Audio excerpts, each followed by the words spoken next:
We'll start in about 1 minute.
Okay, good afternoon. I'm Ken Fleming, I represent the 48th District in Jefferson County, and we are having our second meeting of the House Budget Review Subcommittee for Personnel, Public Retirement, and Finance. And Spring, if you know, go ahead and call the roll. I appreciate it. Representative Dossett, Present. Representative Gentry, Representative Raymond, Representative Tate, Representative Hale, Representative Petrie, Representative Reed, Representative Bridges, Present. Chair Fleming. Present. Thank you, Spring. Members, we had a meeting last time. We want to go ahead and approve of the minutes. So if you don't, I'd like to hear a motion to approve the minutes from February 8th, 2023. Is there a motion? We have a motion, and we have a second, and the minute stands approved. Okay, well, before we get into this, first of all, I'm going to go in reverse order as it's listed on their agenda. So we'll have the PVA folks go first, revenue, and then COT to go in there. For those who aren't really totally familiar with our topics, AERO surveying provides a very vital service in terms of understanding the infrastructure, agricultural needs, and a whole host of other information that we can extract out and provide a little better quality of life. And I wanted to have these individuals come in, talk about this particular program, and also we want to look at the costs associated between the PVAs and the state in terms of trying to find some cost savings from both perspectives. So that's just give you a little bit of a background. And also when y'all come up, I know there's some terminologies that we'll be using. Just be very explicit and provide some description of what you're talking about, because some of the things like oblique versus ortho, a lot of people don't know what that is. I do.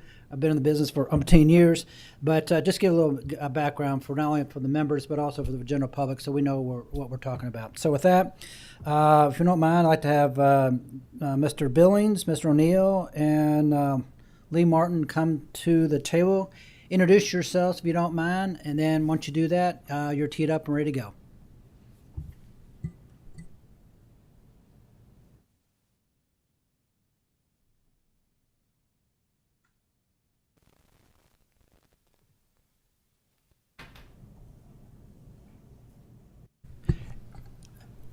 If you don't mind, just go ahead and raise your right hands. You sort of tell the truth, the whole truth, and nothing but the truth. Thank you very much. Go ahead. I'm Dustin Billings. I'm the Executive Director of the PVA Association. I was a PVA in Powell County for 14 years. I'm David O'Neill, Fayette County PVA and President of the PVA Association. I'm Lee Martin from Graves County, Mayfield, Kentucky. I've been a deputy for 27 years.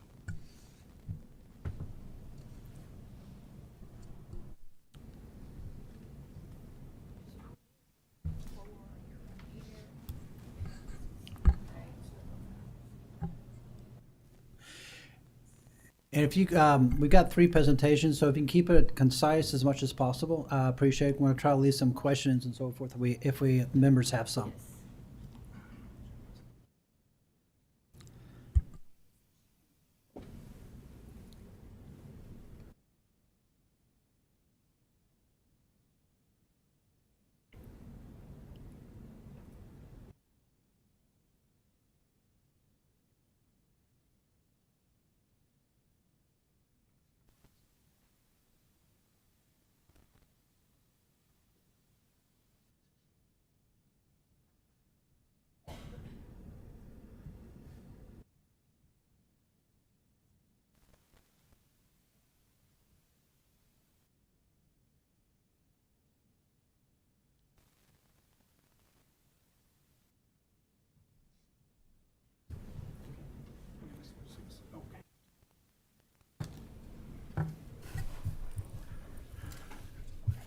So the aerial imagery that we use in Fayette County is pictometry.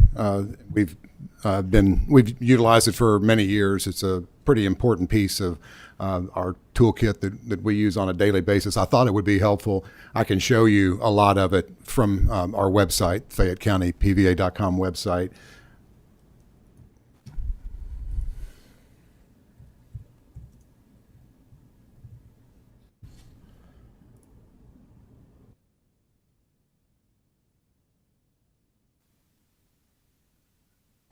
So this is the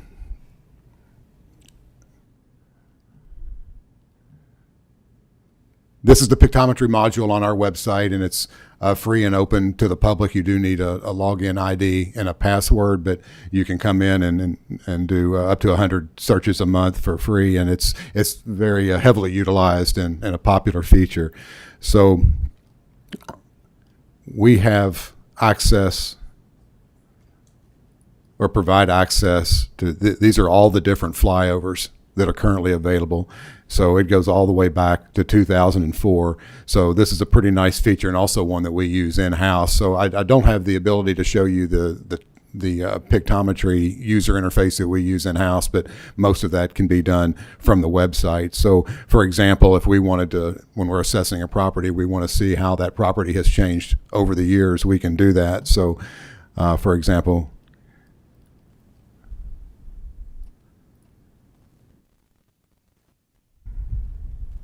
there's a 2004 imagery, and then we can you can just flip through there and choose whichever year that you're interested in. We also have the ability, we can do this with our tool. Our tool also is we have integrated not all of those years, but we've integrated several of those years into the layers that we can turn off and on along with our GIS layers. So it defaults right now to the parcel lines, and then you can also see sales, but more importantly, there's the 2022 flyover that was done in Fayette County.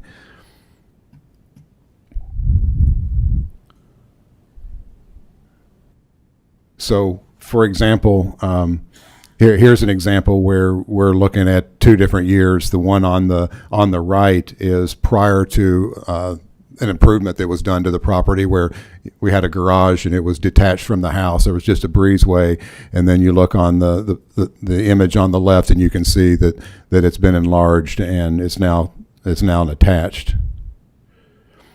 There are also neighborhoods, some older neighborhoods, where whether or not a property has central air conditioning can be a significant difference in the value of the property. So it's not always practical for us to be able to see backyards and side yards when we're doing our once every 4-year inspections. So here's an example where you can come in and compare different years and see that a property does in fact have central air conditioning.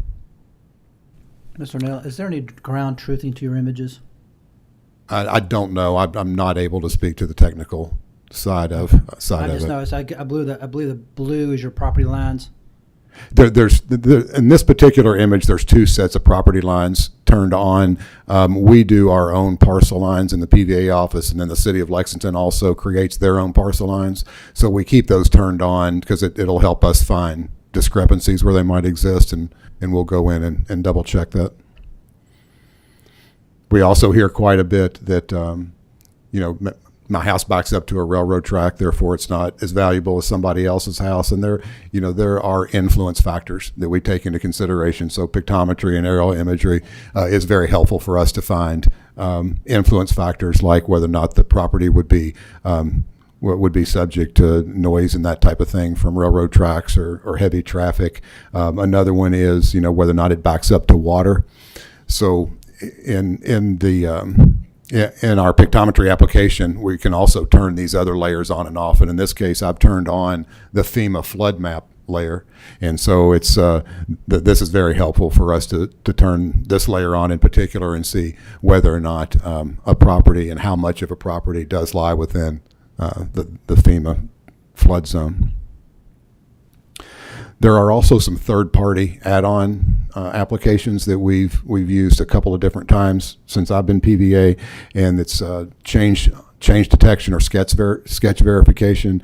Change detection would be where they will take two different sets of aerial imagery and compare them, compare them, not just looking at them physically, but they have algorithms that'll compare it and look for differences in the properties. And here's the deliverable that we get back in this particular case. The red ones are ones where we believe that we need to dig a little deeper, that there might be a significant difference. The green ones, they match, and then the blue ones there's a little bit of a difference. You may want to take a look at it further. So looking at zooming in here, this is the one that's circled here, zoomed in, compared over a couple different years, and you can see pretty dramatic change in those properties. And also, if you take a look a little closer, the properties around them, there's significant changes in several of the properties around there. So that's, in a nutshell, that's how we use aerial imagery, and we do use it very consistently. It's aside from our CAMA system, which is the database and the application that helps us place value, we probably use this application more than anything, and having it integrated with GIS is extremely helpful. Any questions from the members? I wanted to ask Mr. O'Neill, so if the state's going to go through a state initiative, what are you projecting, or what you're looking in terms of cost savings by using and data sharing with them, not only from an aerial imaging and oblique? Basically, oblique is basically a sort of a side view. Ortho is basically straight down images. So what kind of money are you going to save by working with the state in order to do all that? In addition to that, can you comment on any other savings that you can feed into their system in terms of doing parcel mapping or other type of layers in order to accomplish what y'all need to do in terms of providing service to the county? Well, I can't speak specifically to the cost of the flyovers because I'm in a county where it's provided by the local government. The city of Lexington conducts flyovers, and they make that available to me. That's not the case in every county, but that's the case in my county. We're one of the few government agencies that are required to actually go to a property and physically inspect it on a regular basis, and that's once every 4 years. But we did get a ruling from the Attorney General's office not too long ago that we can use pictometry to satisfy that requirement of doing inspections. So having this technology could be a significant cost savings. Okay. So, and obviously you just go through and provide valuation of any changes within that property, correct? So there's not any type of use of lat long or elevation data that goes into your images in order to provide a better service. What I'm getting to is do you know of any other ability for other agencies within the county to use this for like firefighting, first response, and looking to the entrance or exits of a particular building? Yeah, it's difficult for me to speak directly to that, but I can tell you that anecdotally, all the agencies of local government, the fire department, the police department, all heavily utilize the website and specifically for the aerial imagery. Okay, great. Thank you. Okay.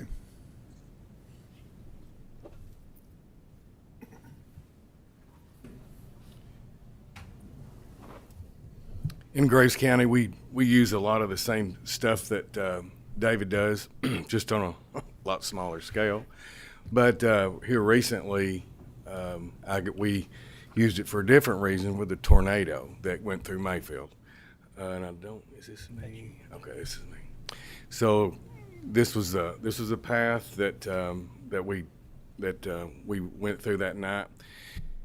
And then, like I said, we used pictometry since I guess 2013 was our first flight, and we're not able to do as many. So we've used 13 imagery, and then we used 18 or 19, and then because we were like I said, we're smaller, and we have to save up and scrimp and to get this, and we've finally got one. So we were under contract, so they have a if it's an F4 or better, they'll come in and fly the path for us. So they came in started flying on Sunday, and then by Monday night, our emergencies responder people had aerial imageries of the tornado damage in Mayfield and Grace County and all the affected counties around us.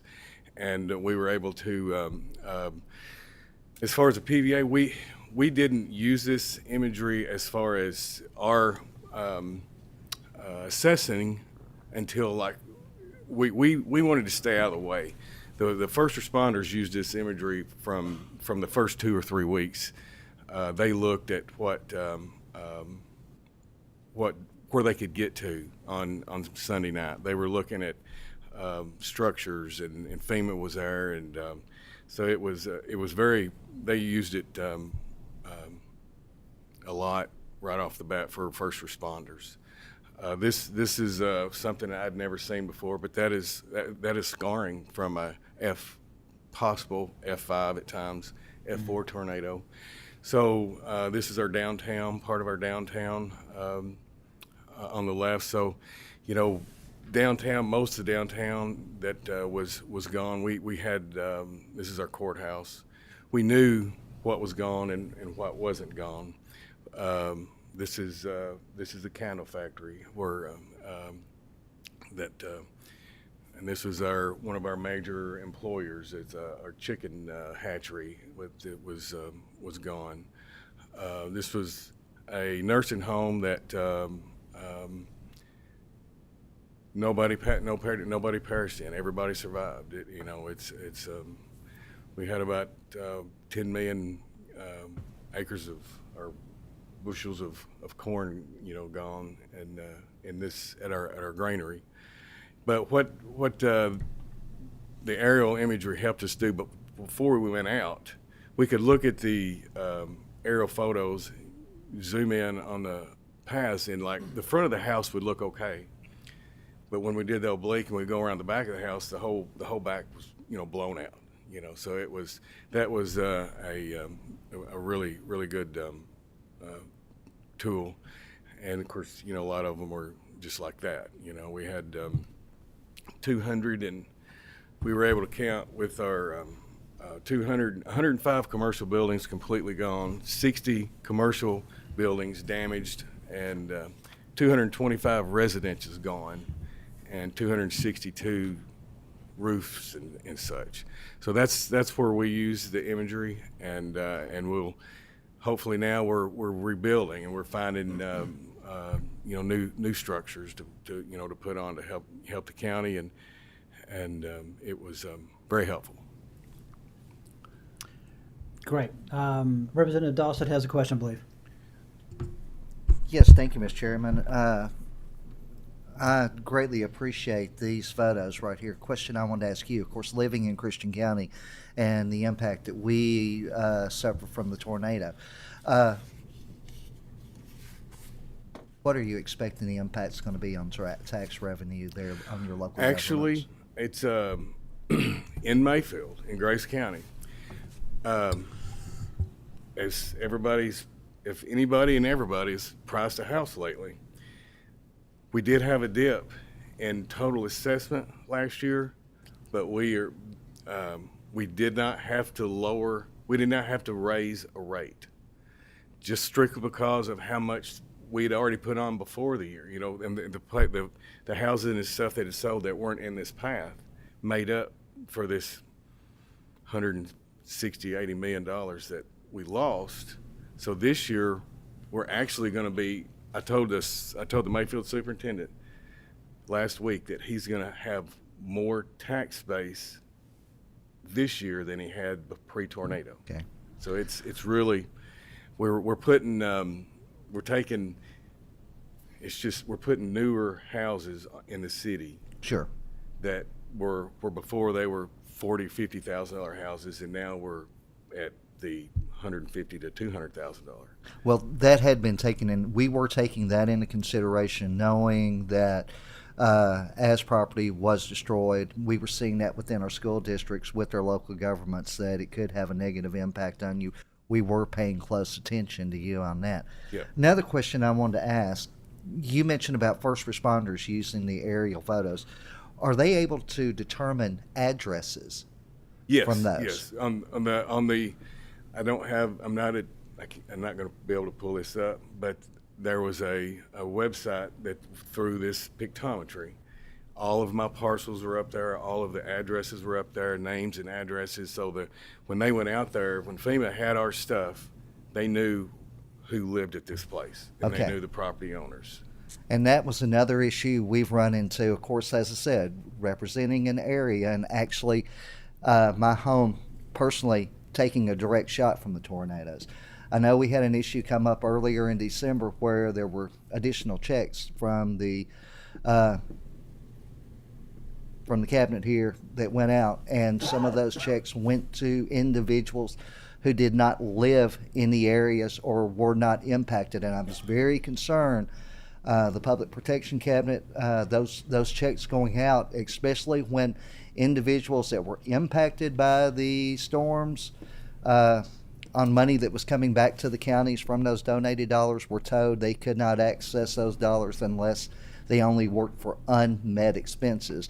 And most all of us who were impacted by the tornado had already figured out a way to pay for our repairs and were not able to access. And I'm a strong believer that each individual county should have a long-term disaster recovery group put together, so in the event, not if but when this occurs again, that if donated money dollars come in, that it can go to those local counties, those individual counties, and they can get that money out to help those people who are desperately in need of help. But thank you. I appreciate seeing this right here. Former member of our Christian County Fiscal Court, it's greatly appreciated knowing what our PVAs are doing. Yep. Thank you, sir. Great. Any other questions? Very good. I do have one last question for y'all, and that is, was the additional flyover to cover the tornado, is that additional added cost, or was that embedded in your already contract? Yeah, it has to be an F4. It can't. And they got into the flooding a little bit too. Or No, I'm sorry. let me- Dustin. It's embedded in the contract. Thank Yes, that's part of the contract. Thank you. Okay. I think they have 48 hours to get back in the air. Okay. Representative Bridges? Not as much of a question as a statement. I'm in Paducah, Reedland, on 131, going towards Simpsonia, Mayfield, Graves County. And I just want to express to you my appreciation for everything that's been done down there. I've got to know Kathy real well, the mayor of Graves County, and of course Richard Heath is close to me. But the devastation that happened there was just, it would really break your heart. I was there the morning after early and was there for several days and make quite a few trips over there. And this is one of the things, you had said that you're a smaller county, you can't do as many flyovers. And I just want to point that out. You know, the larger counties sometimes working with cooperation from local other officials such as the city and everything have privileges that smaller ones don't. So, and I also chaired the PBA task force, the interim before last, and have been working on our mapping for several years. So I'm just wanting to make sure I'm hearing things right, because one of the purposes is we've got counties that don't have flyovers at all. At all. And if you can imagine, if you've been through a situation like this and you have no records to go back to, nothing, it can be devastating. So I just want to throw that out there as a comment as we move along in these testimonies, so everyone can understand, you know, sort of the direction we're headed here. Thank you. Thank you, Mr. Chair. You're welcome. Thank you very much. Appreciate your testimony. Let's see, Mr. Crawford and Mr. Thackett, if y'all don't mind making your way up here, I appreciate it.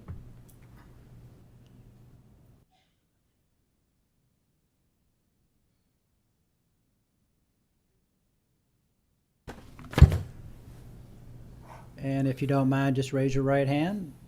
Do you swear to tell the truth, the whole truth, and nothing but the truth? I do. Very good. You're teed up. Introduce yourself and go ahead. All right.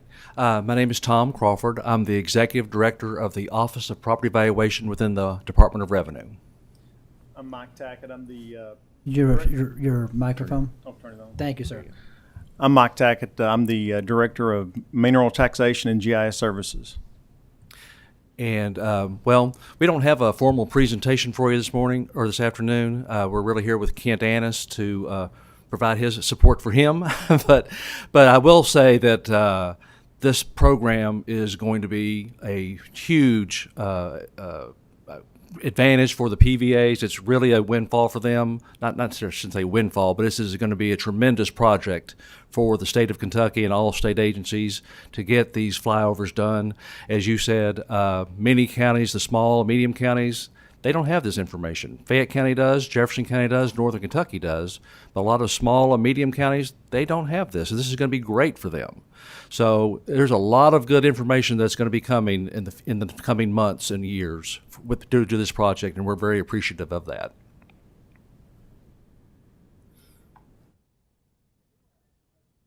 Sorry, I'm telling people to turn the mic on. I did myself.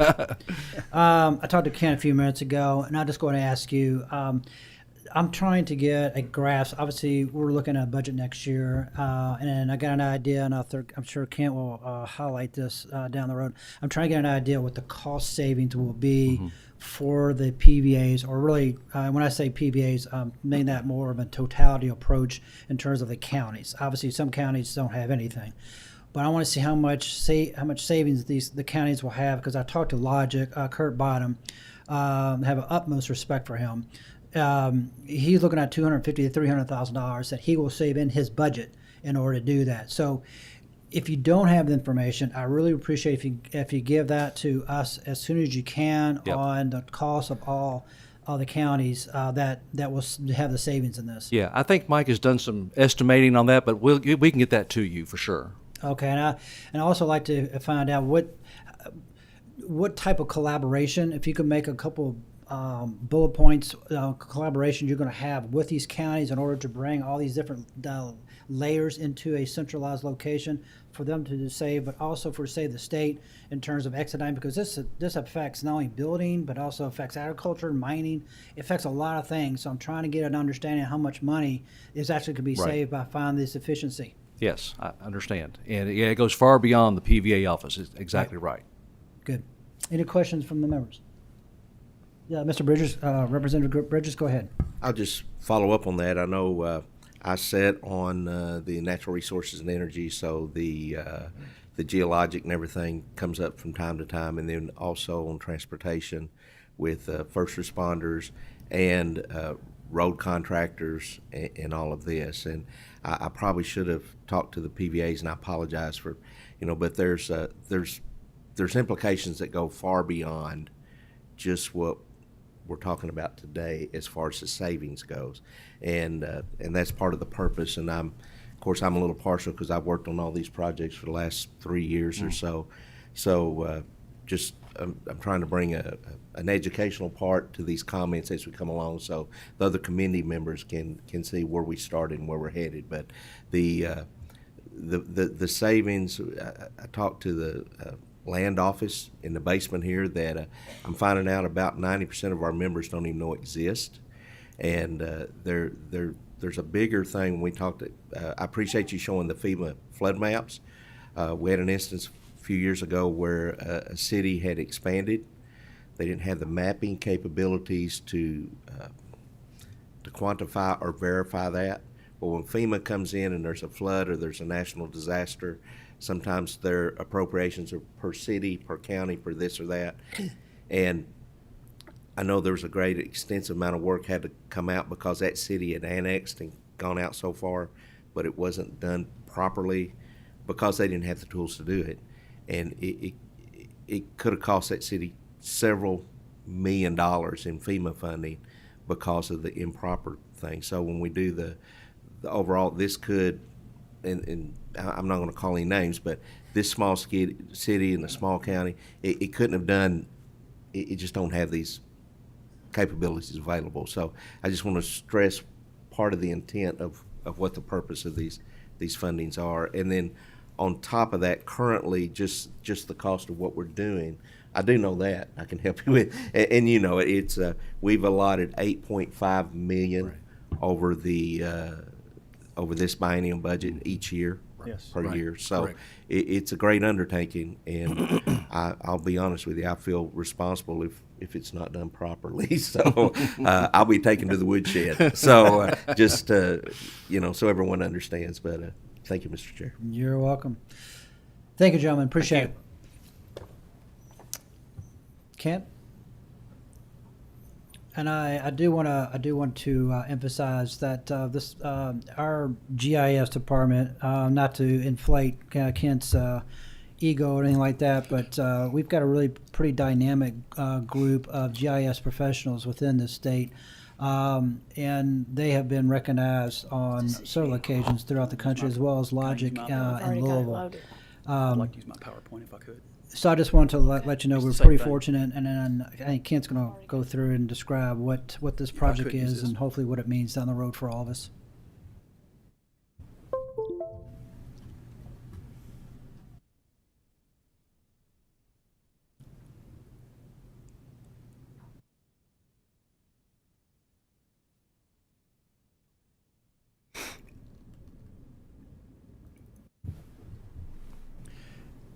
Raise your right hand. You swear to tell the truth, whole truth, and nothing but the truth? Yes, sir. Thank you. You're teed up and ready to go. All right.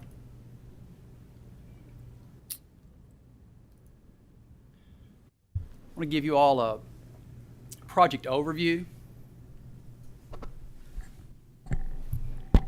Okay. Got Yeah, I wouldn't hear it. Thank you. All right. I want to provide a project overview, give you a little status update, and talk about data sharing as you'd requested. First off, just an overview. We want to continue the development of our base mapping assets by using these appropriated general funds. As Representative Bridges alluded to, it's $8.5 million a year, and it is to acquire statewide coverage. Not just, this isn't a county by county project. This is statewide coverage of 3-inch resolution. Think about how small that is. That's each pixel.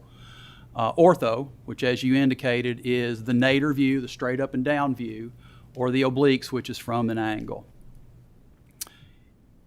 The companion bill that was associated with this funding specifically said it needed to meet the needs of state government, the PVAs, and all units of local government.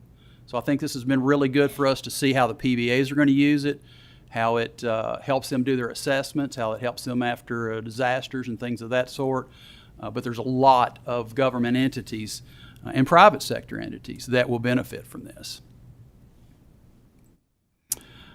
The Commonwealth will own this imagery.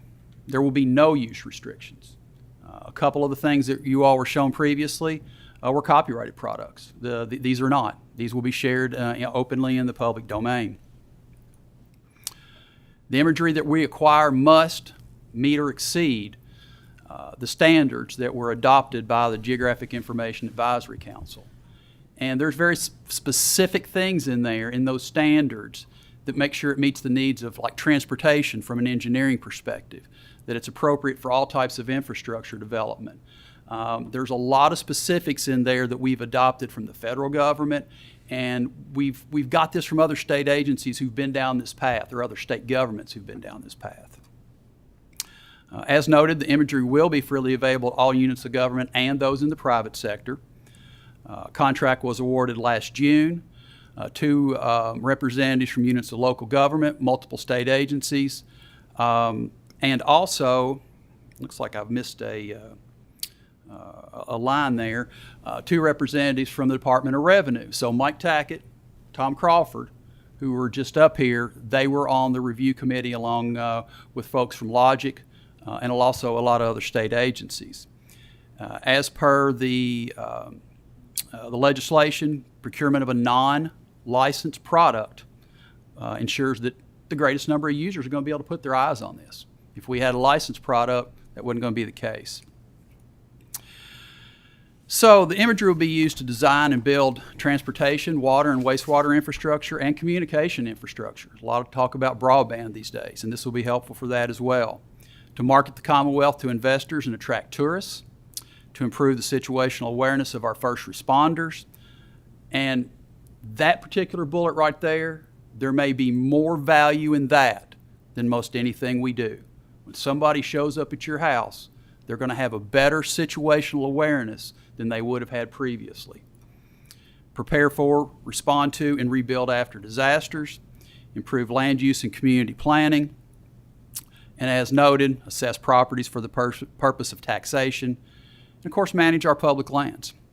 There's a little example there from Greenup County that's a 3-inch resolution. You can count the headstones, for example. Our cities and counties, and you're talking about the cost savings. You know, this is going to be tens of thousands of dollars a year that county budgets or city budgets aren't going to have to account for. And I think this has been hit up on already today. It's the haves and have-nots. You know, the Louisvilles, the Lexington, the Northern Kentucky, Paducah, Owensboro, they have the means to do this. But you heard the guy from Graves County say, you know, they really had to scrap to get the money for this. And it's the have-nots that we're really helping here. So it doesn't matter whether you're in Louisville or Lexington or Louisa. You're going to have the same level of data that all the big communities have. You're going to have a leg up. We're going to really level the playing field here.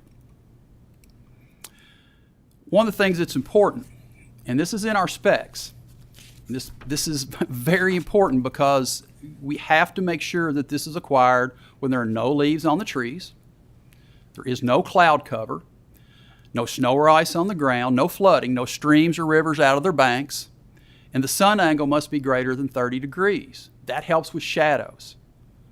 You know, a lot of these firms will just fly anytime the leaves are off the trees. You have to have all of these conditions met. So it may be a nice day outside, but if there's a few clouds in the sky, they're not going to be able to put a plane up. Or if it's just flooded or it snowed the day before. You have to have perfect conditions. And how often does that happen in spring or fall in Kentucky? So in terms of acquisition planning, and we worked with the Technical Advisory Committee, that was completed in October of 2022, east to west progression. At least 10 planes and sensors have been assigned to the project for 2023. And when I say sensors, think $1.5 million price tag for each one. There's a big investment for them to be able to pull off this project. Year one acquisition area covers over 21,000 square miles. The flight plan includes 1,515 separate flight lines, over 63,000 miles that they have to fly. And they have to do that under those conditions I just listed before the trees leaf back out. This 2-year project schedule is extremely ambitious. In terms of year one acquisition, there was a little bit acquired in the fall 2022 area that you can see up there in northeastern Kentucky. Conditions just didn't allow for a great acquisition. 5 planes and sensors are currently positioned for the project, although I was told yesterday I think there's now 6 in the state. More planes and sensors are being staged because the weather conditions and sun angle are improving. Flights have now occurred on 12 different days, not 11. I need to update that. And of course our sun angle conditions are getting better with every passing day as we move towards summer. And these are the stats as of yesterday. It was at 13.2. As of today, it's 14.4% complete. So one of the things you asked us to speak about was GIS data sharing. We have proven this over and over in Kentucky, and other states have realized this as well. When you share data and collaborate, it lets everybody else in the mapping that does mapping or GIS see their data in context. You know, you've got to have roads, you've got to have streams, you've got to have boundaries, you've got to have everything else to look at on your mapping. If the PVAs only had parcel lines and didn't have any of these other layers, they'd be at a real disadvantage. It'd be very difficult for them to do their work. So this increases ROI, promotes fact-based decision making. Obviously, it has a positive economic impact, encourages civic engagement, and reduces duplicative spending. And that's the reason we started the KY from Above project back in 2010 and got it off the ground in 2012. because we were aware that multiple jurisdictions were being flown multiple times by different entities. So we need to reduce this duplicative spending. We are a national leader in GIS and data sharing. The imagery acquired through this effort, as we've noted, will be shared freely with all units of government, including the PVAs. And as a public domain data set, the imagery will be made accessible to the citizens and the private sector. So it won't be locked down. You won't need a password to get in and see it. Everybody will be able to see this, all citizens. As the folks from the Department of Revenue can attest to, Kentucky PVAs have free and open access to the hundreds of layers currently managed and contributed by state and federal government agencies, literally several hundred that we have in the clearinghouse now. And the main thing in terms of data sharing that state government agencies would like is access to the PVA parcel lines for internal use to do their work. So that concludes my presentation. If you've got any questions, please let me know. Thank you very much, Ken. I appreciate it. Representative Bridges. I think we've talked about some, but just want to go over, right now you give us some completions and everything, and we've scheduled this 2-year project, and we were aware that it is ambitious. You know, do you see the ability to finish it in 2 years, or is it something we should consider extending to get the final product done? The main thing that would hold us up from completing it in a 2-year period has nothing to do with technology, has nothing to do with funding, has nothing to do with our contractor or anything of that sort. It has to do with Mother Nature. And I believe, yes, most states of our size, of our geographic area, would attempt to do this in a 3-year period, not a 2-year period. Some of the larger states would approach this in a 4-year period. Now, logic, and you, Mr. Fleming, you indicated that you'd spoke with Kurt Bynum. Logic does theirs every 3 years. Historically, Lexington used to do theirs every 3 years, but I don't know what cycle they're on now. Same thing in northern Kentucky. So in these larger urban areas across the state, they're already on a 3-year cycle. And ideally what we'd like to do is, you know, if we could get us on a 3-year cycle and align with these other urban areas in their 3-year cycle, then it's a win-win for everybody. I do have a few more questions, Mr. Chair. Have there been any problems? This is a short session, cleanup session and everything. We're trying to look at what's been put out there. Have there been any problems with sharing of information and different things like that to further this project? In terms of aerial photography, there have many issues with sharing of that data. As I alluded to, one of the things that state government has been asking for years is access to the parcel data.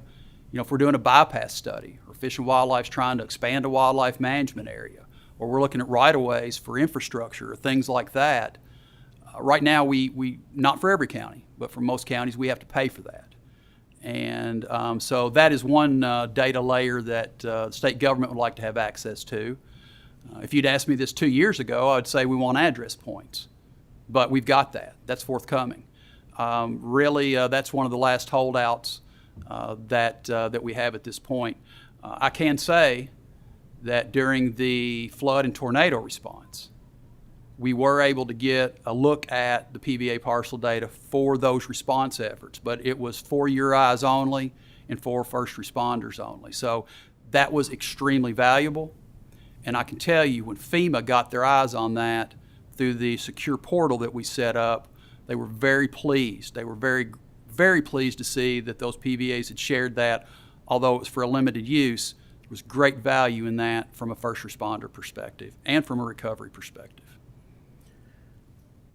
With a little grace, I'll take 2 questions and put them into one, just so to abbreviate. But how many, and I'm just curious, how many other states have statewide coverage of both ortho and oblique? And to follow up with that question, how often do other states refresh their aerial photography? To answer your first question, you could probably count on one hand the number of states that have leaf-off aerial photography statewide. We just completed leaf-off aerial photography statewide at a 6-inch resolution. We're probably one of the very few states to have done that. We just completed that in spring of 2022. No other state that we're aware of has statewide obliques. So this project will position us with 3-inch ortho statewide and 3-inch oblique statewide. I don't think any other state in the nation has achieved that milestone. To your other question, the refresh rate typically is based upon geographic area. And once again, because we're kind of a medium-sized state, we kind of fall into that 3-year sweet spot in terms of a refresh rate. And if our larger urban areas are finding that to be sufficient, you can bet that the rural areas in the state, the more rural and small counties, will also find that to be sufficient. Thank you. I appreciate your testimony and the testimony of the prior gentleman, and thank you, Mr. Chair, for your patience. You're welcome. Kent, do you have any, no, you said you paid for the information to the PVAs. Do you have an idea what that was on a yearly basis? I've had different numbers thrown at me over the years. I've heard it's been anywhere, and this is state agencies paying the PVAs, not the private sector. They can sell to the private sector as well. But I've heard anything from $200,000 to $350,000 a year, but that's heavily skewed. The majority of that money is mainly going towards some of the counties where there's more growth, where there's more of a need to see that data. So it's heavily skewed towards the larger, more wealthy counties in terms of where the majority of that money's going. And once again, that's just second, third hand numbers that have been thrown at me over the years. Okay, and if you can quantify that when you have a chance, I would appreciate that. Like I said, I'm just coming from a budget standpoint, and we're trying to figure out what we do in terms of saving some money so we can reallocate to other things and so forth. So what we can do to find some money, no matter how small or how large, it'd be beneficial. Good. Any other questions from the members?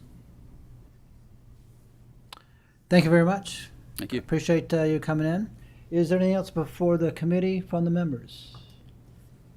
Hearing none, we stand adjourned. Thank you all very much. We'll see you all next Wednesday.